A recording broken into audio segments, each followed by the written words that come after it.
Hey, everyone. Welcome to Locked On Lakers for Wednesday. Brian Kamenetsky, Andy Kamenetsky for the first time in a long time. The Lakers are in the top 10. They beat Memphis on Tuesday, and Anthony Davis looks awesome. That's next. You are Locked On Lakers,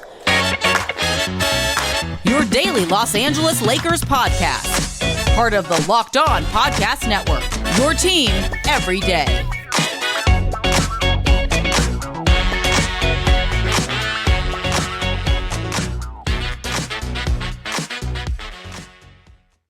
Thanks to everybody for making Locked On Lakers first listen of every day, Monday through Friday. No matter how or where you get your podcasts, it's always free. It's never behind a paywall. Locked On Lakers on YouTube is where you can go to join a community of over 13,000 screaming happy Lakers fans on Wednesday who are excited that the Lakers are back in the play-in.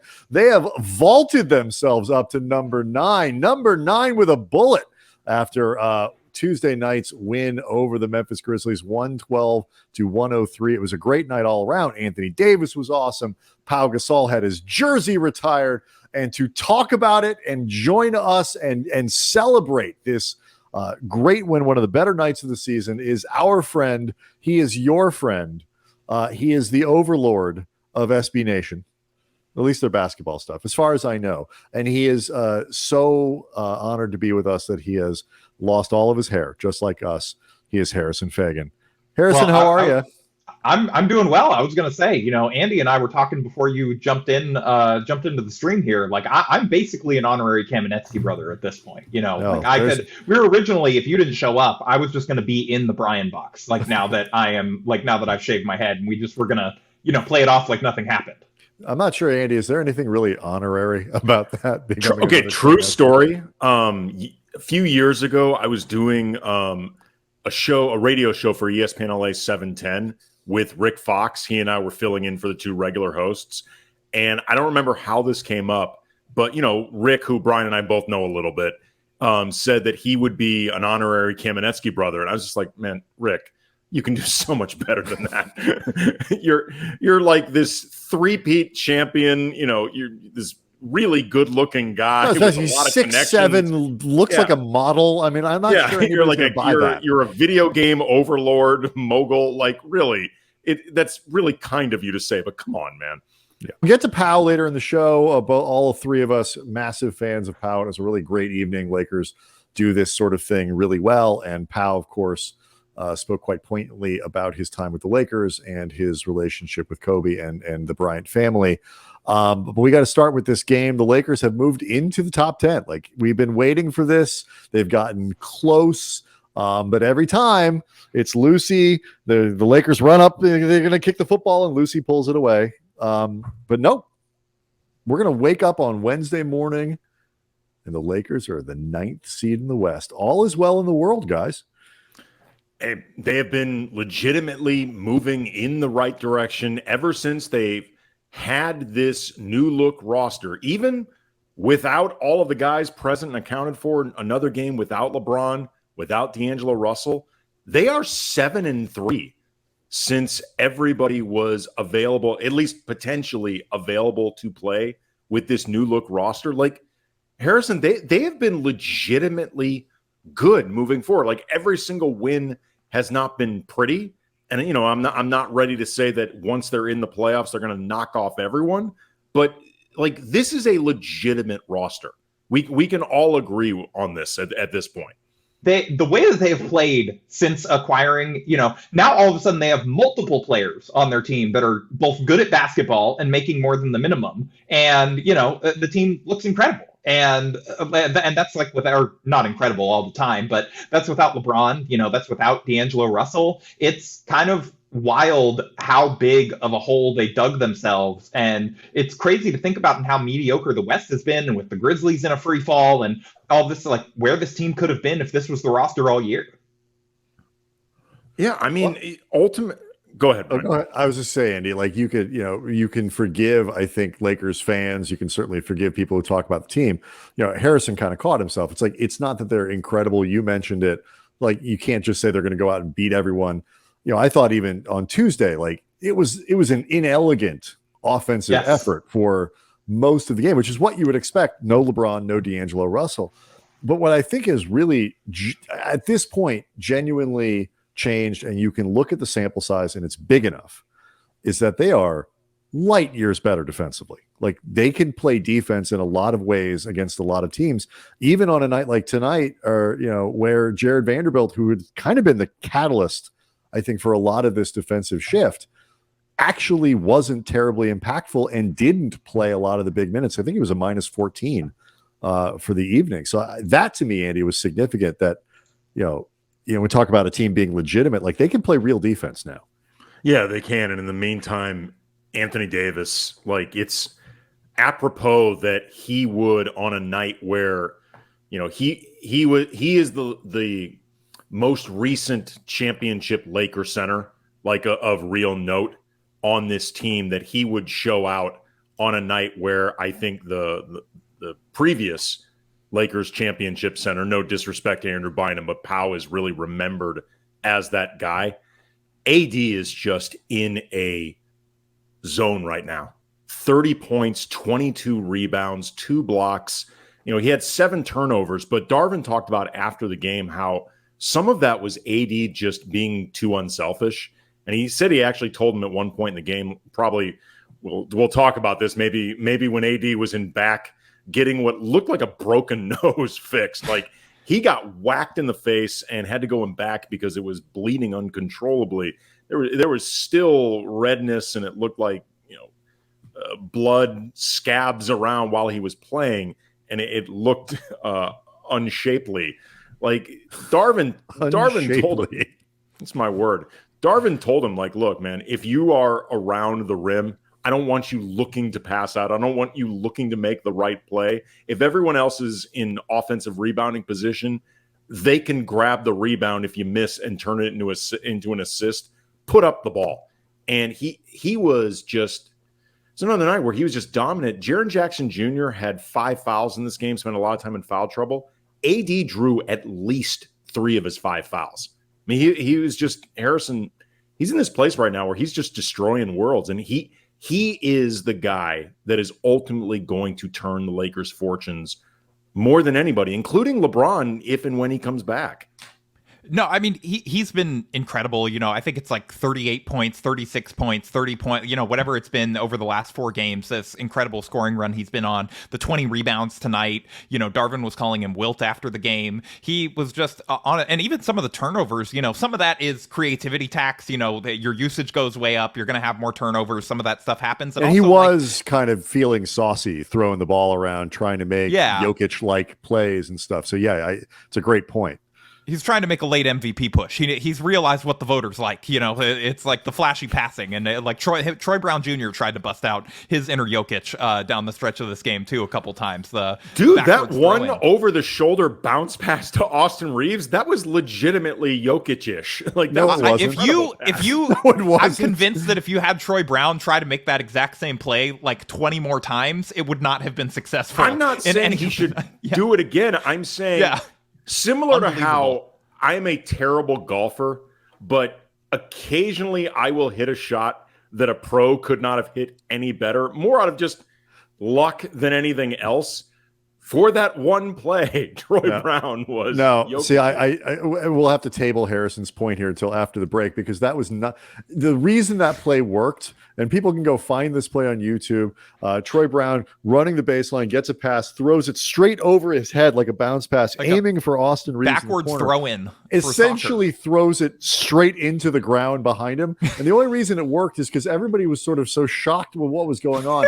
They kind of stood there and watched it bounce up into the air, and Austin moved to go get it and ended up finishing. That's because he had symmetry with his Jokic-ish center, Troy Brown Jr. But like,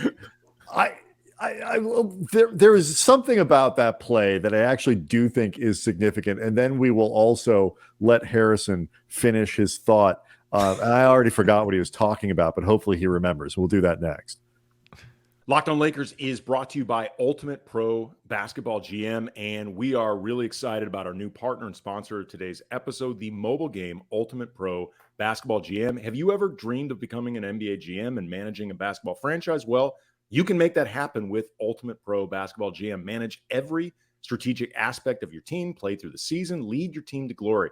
You're responsible for hiring the right coaches and assistants, trading and training players, making draft picks, navigating your franchise through free agency and the drafts, all the ups and downs of a season. Ultimate Pro Basketball GM is completely free, playable offline, play on the go, whenever you want, as you want to go. I created a GM for my new team, the Los Angeles Knights. His name is Chaz Bartender.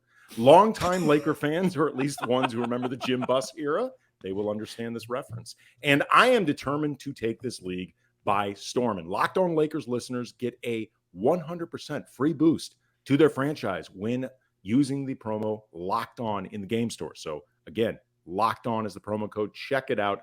Download the game. Just visit probasketballgm.com. Scan the code or look it up on the app stores. Again, that is probasketballgm.com. Ultimate Basketball GM. Start your dynasty today. Okay, so I think we would all agree that it is probably not in the long-term interests of the Lakers for Troy Brown to be throwing blind passes over his head backwards to anyone. But less is probably, yeah. I think we could probably all come to consensus. It's like the Russ trade. We've all sort of come to consensus on this. Right. Even in these fractured times, there's still some things that we can agree on. But whether it's that, AD trying a couple of these little touch passes, in close quarters in the post or whatever. What I like about these plays is they reflect a team that genuinely thinks that they're good and they're playing with confidence. And sometimes there's a little too much belief going on there. And sometimes the on-court product doesn't look that good. But they are still shorthanded. Even when Russell comes back, with no LeBron, they are shorthanded. Darvin, by the way, said that they're targeting Friday versus the Raptors as the day for D'Lo's return. So am I. Really hope that happens, man. But it's like, yeah, they currently have, I think, about 2 guys who can dribble the ball while looking up on the team. Yes. So please stop with your why is Darvin playing Dennis Schroeder commentary now? Because he can dribble, like you say, while looking up. Yes. So I guess we can add Lonnie Walker to that list, but only while looking up at the rim. So that's the only area he's looking up at, is generally firing speaking, up an 18-footer. If Lonnie's looking up at the rim, it's because he's about to put up a shot.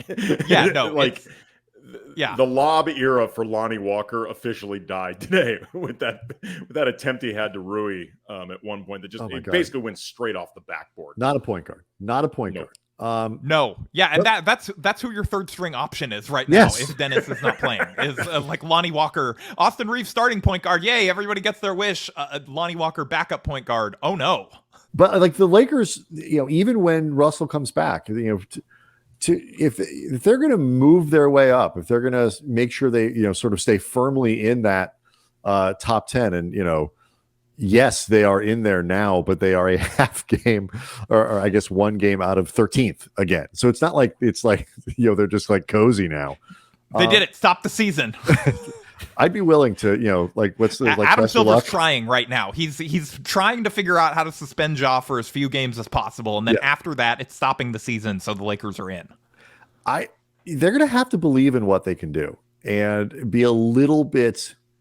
I don't want to say delusional. That's the wrong word. It's too strong. But they're going to have a level of self-confidence, Andy, I think, that slightly exceeds what they probably have on paper.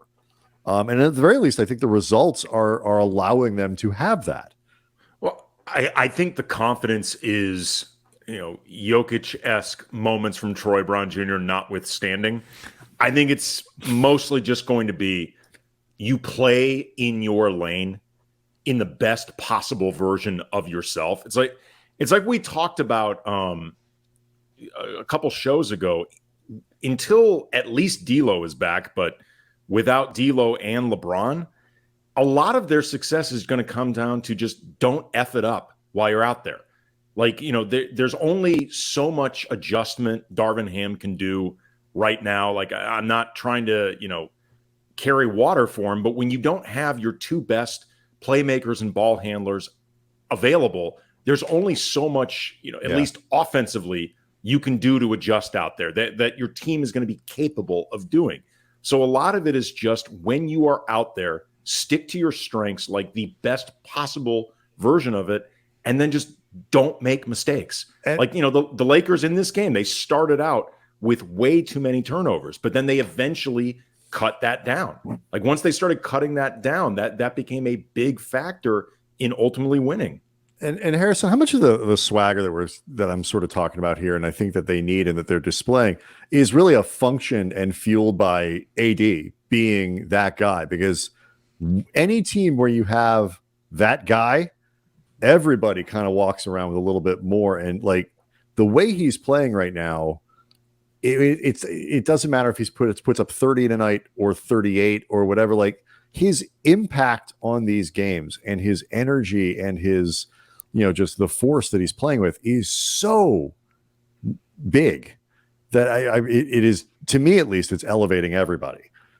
No, I think that's exactly right. And that's, we've seen this in the NBA, that guys will, when they don't feel like they have a chance, we saw this a lot down the stretch of last season where, when you feel like you're out of it or you feel like, okay, like, even if I make my defensive rotation, someone's going to blow something over there and I'm just going to kind of, half do my job and not really, because it's like, this is just a paycheck at this point. I'm playing out the string. The Lakers are the exact opposite of that right now, where they, when you have AD playing like this and looking like this much of a threat, not just defensively, because I think even when he was coming back from injury and looked a little limited, he was still a monster around the rim defensively and to sort of making an impact. That's gotten even better as he's sort of gotten his legs more under him coming back. And then the offensive part has really sort of activated over these last, several weeks, obviously. And I think, when you have a guy that can get to the rim like that, get Jaren Jackson Jr. in foul trouble, that you can throw lobs to, that you can play two-man game with, that,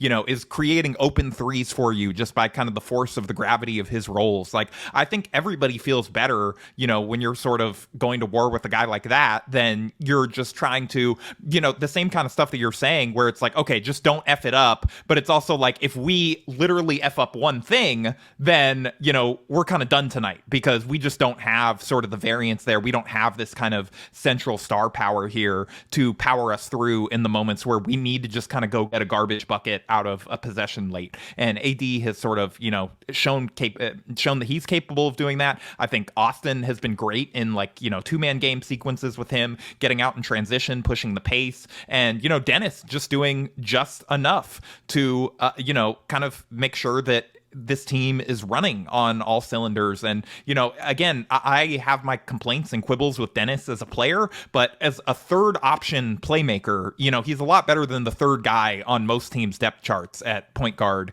or sort of lead playmaker type guy. I mean, look, in a perfect world, Dennis Schroeder is your point guard coming off the bench. I think he is, he can do as a starter if you have to use him that way, but he's really best served as a high-end reserve. And that's no shade on Dennis. Like, high-end reserves are important for teams that want to do something. But right now, like, the Lakers have, as you talked about before, Harrison, two guys who are really capable of running an offense with any type of, security, any type of cohesion. But I thought it was really one of the things we see about Schroeder is he's a really competitive guy.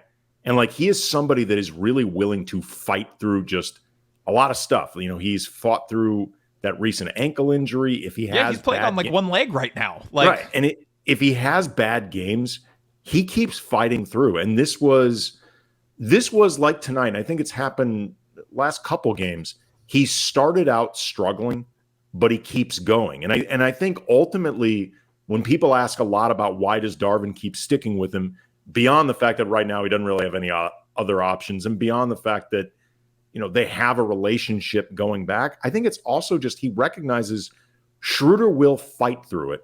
So as long as what he's doing out there isn't really putting the team in a hole, Brian, I think he recognizes in the end it can work out. Beyond, again, being handcuffed. Right. And there isn't a coach in the league who doesn't have players that he likes, players that he lean into, players that they trust.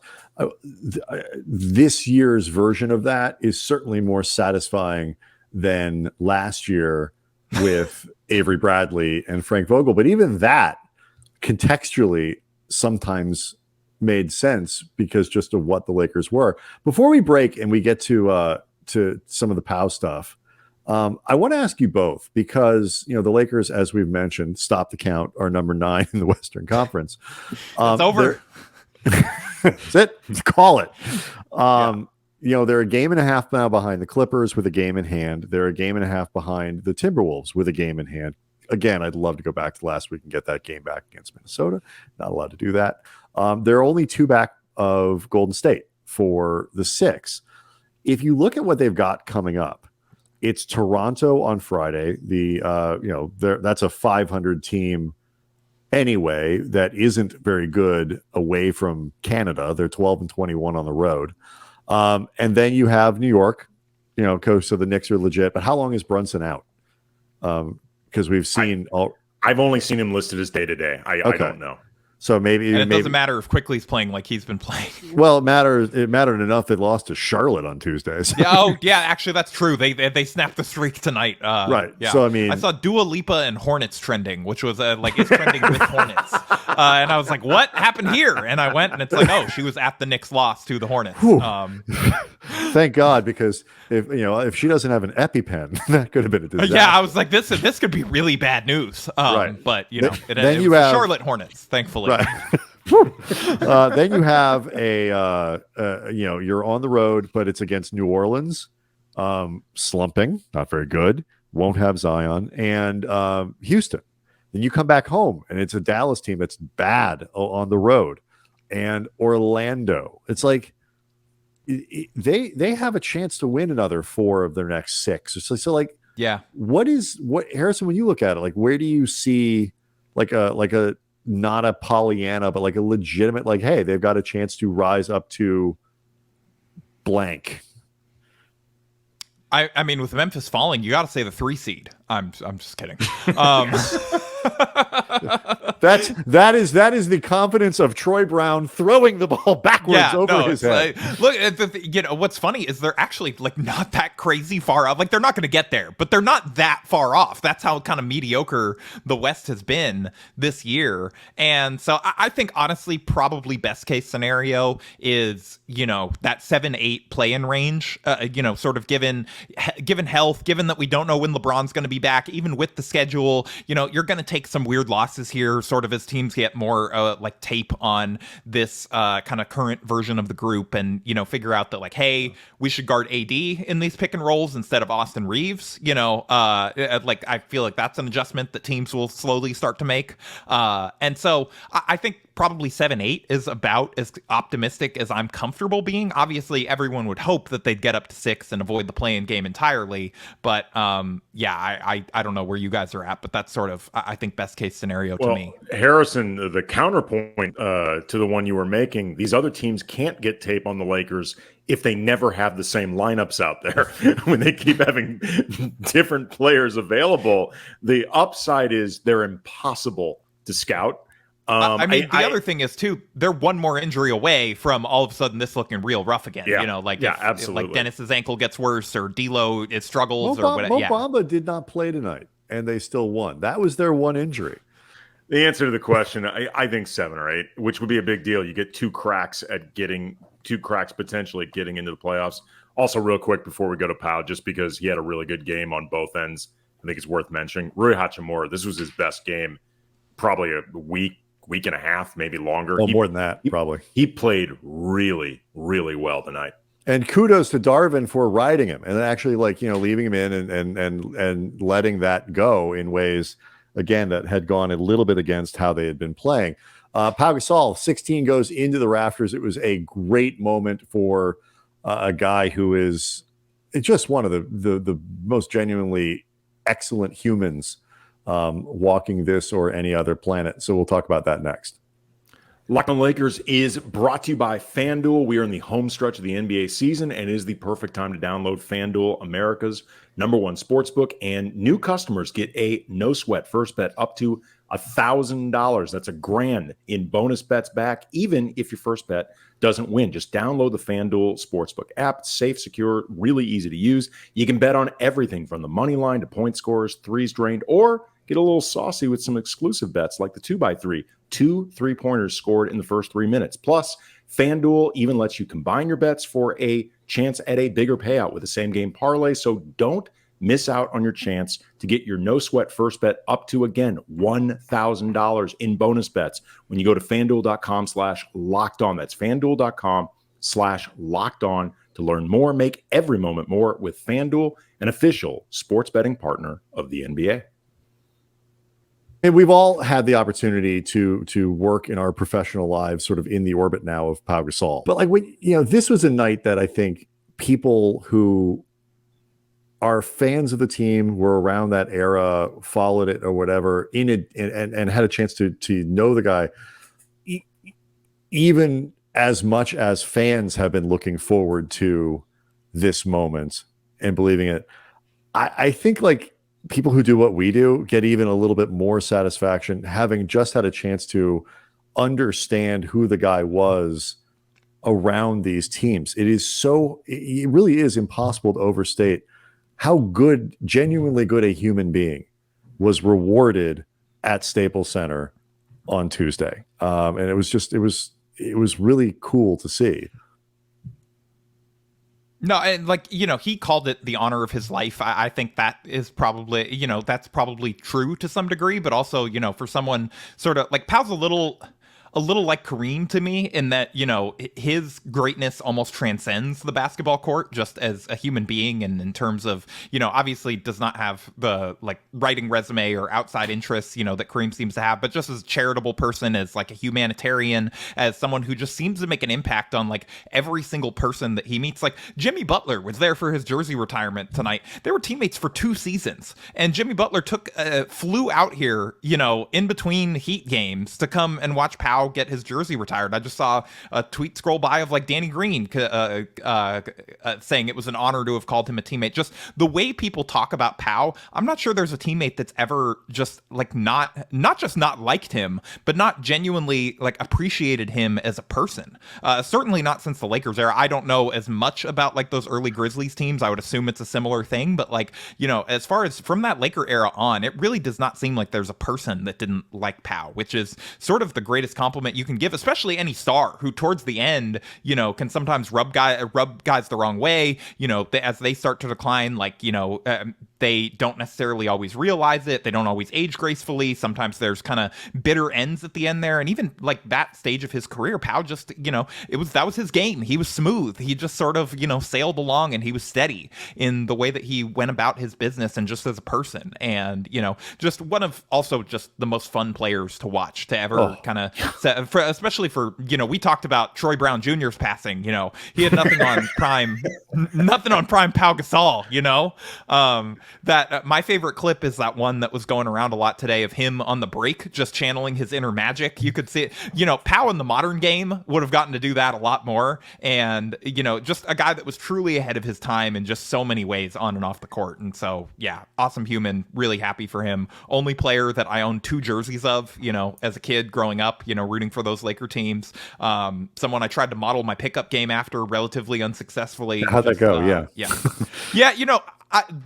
I would compare my pickup game more to like Luke Walton, but like worse on defense and like a worse shooter. Wow. And less athletic and shorter. So basically you could put on shoes like that. I could put on shoes and I could pass sometimes. Okay. I was like a good change of pace, like screen setter passer. That was kind of where I was at. We talk all the time about like how great a player he was, but in particular too, the way he meshed with Kobe, like their skill sets were just so perfectly aligned, and both of them understood the game so well. And because of that, like, there's this one famous clip of Kobe and Pau where Pau is facing Kobe and Kobe's at the top of the circle dribbling, like surveying the floor. Pau's got somebody on his back, and you see Pau's like eyes get really big, and he starts just like signaling to Kobe, like, go this way. And they just had this incredible synergy together where they could, sometimes they would have it spoken and they would speak in Spanish to each other. So opponents, I guess unless they were, there were only a couple players around the league that could maybe Marc Gasol, I guess, they could understand what they were. Didn't work. Mark was the Pau stopper. They were both just so smart on top of being so skilled. Everybody says, when they make the trade, it's like, well, Pau's a really smart player, but it's the triangle. It takes guys a little while in 4 hours later. It's like, wow, he seems to understand the triangle really, Took him really all well. of 1 quarter, if that. He's like, yes. This is not that complicated. And just this generosity that Pau had, like on the court, off the court, like people gravitate towards that. Like there is a reason that he is so genuinely beloved. And, it's not surprising, still incredibly touching, but it's not surprising that he would go so far out of his way to look out for Kobe's family, after this tragedy, and again, at this point, he's done everything that I think anybody would ever expect, and then some. Like, I think if he now has 2 children of his own, if he started having less time to do this, I think Vanessa and the girls would understand, and they wouldn't think anything of it. But he vowed to be doing this forever, and he will. Like, this is, and it will never, I think, feel like a burden to him. That to me is a big thing, just because and we talked a little bit about this for Tuesday's show. It's just that I'm not saying other people would fight back against it, would have an attitude about it, or whatever. But Pau Gasol is going to go to the Hall of Fame. When he goes to the Hall of Fame, it is going to be the context of the conversation around Pau Gasol is going to be deeply about Kobe Bryant. He gets his jersey retired by the Lakers, and Pau talked about himself. I'm not saying it's just other people, but the context of this is deeply wound and tied to Kobe Bryant. When he played and won championships, there was a lot of, well, you're playing with Kobe Bryant.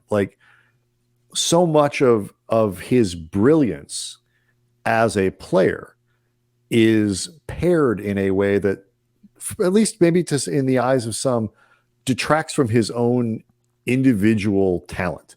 And, he's going to the Hall of Fame, but there's still people who are like, is he really you still get to see some people, questioning a little bit, and they're wrong, by the way, of course completely they wrong. are. Yes. But that individual, other people, a smaller person would bristle and be like, can I at least have one moment where it's just about me and we all acknowledge my work and my skill and ability and all these other things? And there was none of that, and there's not going to be any of that, and I don't think he wants any of that, and it is because he is not a smaller person, but it takes a special kind of person to because these are enormously competitive human beings. To get to become a Hall of Fame NBA I don't care how nice Pau is, he's also incredibly competitive.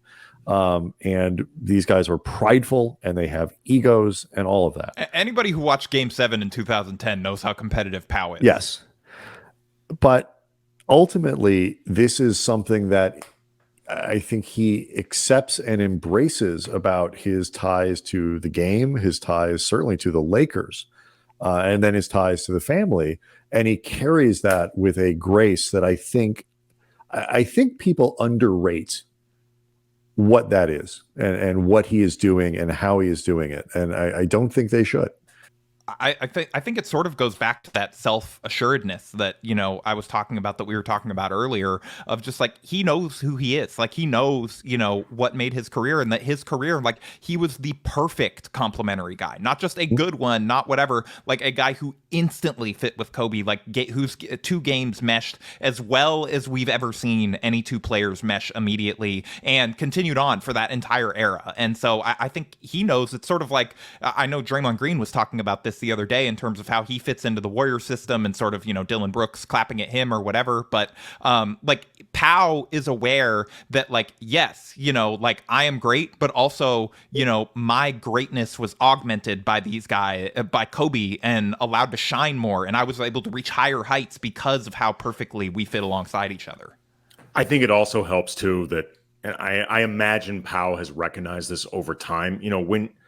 When he was with the Lakers, fans could be very difficult on him. Kobe could be very difficult on him. Phil Jackson could be difficult on him. And, being the number two to the guy seen as the, unquestioned number one can sometimes feel like a thankless job. And, Kobe went through that when he was seen as the number two to Shaq.